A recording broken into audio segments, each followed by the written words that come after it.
آپ دیکھ لیں سیدنا ابراہیم علیہ السلام، آپ کو اللہ نے کون سا مرتبہ عطا کیا؟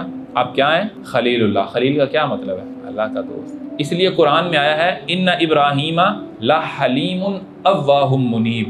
اللہ فرما رہا ہے کہ جو ابراہیم ہے نا، اب اللہ خود اپنے بندے کی تعریف فرما رہے ہیں، جو ابراہیم ہے میرا بندہ ہے یہ بڑا تحمل والا ہے۔ حلیم کہتے ہیں تحمل والا۔ اواہن کا مطلب ہے آہیں بھرنے والا۔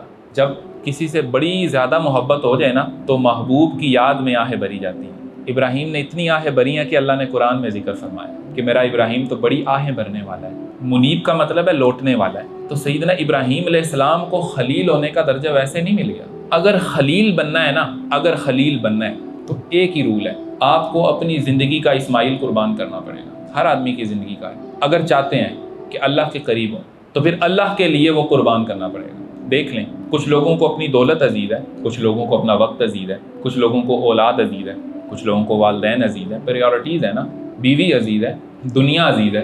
حضور نے کیا ارشاد فرمایا؟ لا یؤمن احدکم حتی اکون احب الیہ من والدہ ووالدہ والناس اجمعین۔ ٹھیک ہے، تمہیں محبتیں ہوں گی، دنیا سے محبت ہوگی، والدین سے محبت ہوگی، اولاد سے محبت ہوگی، ہر چیز سے محبت ہوگی، لیکن ایمان کی دولت اسی کے دل کو ملی ہے جس کو ہر چیز سے بڑھ کر مجھ سے محبت ہوئی ہے۔ ہفتہ وار لیکچر میں شرکت کے لیے اپنے قریبی برہانیہ کے سینٹر میں تشریف لائیں۔